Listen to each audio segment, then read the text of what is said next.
27 நட்சத்திரங்களில் 12வதாக வரும் உத்திரம் நட்சத்திரமும் 12வது மாதமான பங்குனியும் சேரும் நன்னாள்தான் பங்குனி உத்திரம். அசுரன் சூரபத்மன் தேவர்களை அடிமைப்படுத்தி ஆட்சி செய்து வந்தான். அவனை அழிக்க அவதாரம் எடுத்தவர்தான் முருகப்பெருமான். அசுரன் சூரபத்மன் கடலின் நடுவே மிகப்பெரிய சாம்ராஜ்யம் எழுப்பி வாழ்ந்து வந்தான். அவனை அழிக்க முருகப்பெருமான் பெரும் படையோடு சென்றார். வழியில் உள்ள ஒரு மலை அவர்களை தாண்டி செல்ல விடாது வளர்ந்து கொண்டே சென்றது.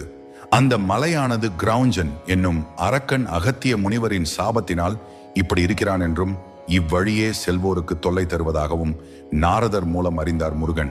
மேலும் இந்த மலைக்கு அருகில் மாயாபுரி பட்டினம் என்னும் தேசத்தை சூரபத்மனின் சகோதரன் யானை முகம் கொண்ட தாரகசூரன் ஆட்சி செய்கிறான். அவனையும் நீங்கள் தான் வதம் செய்ய வேண்டும் என்ற வேண்டுகோளை ஏற்று முருகப்பெருமான் தாரகசூரனோடு சண்டையிடுகிறார்.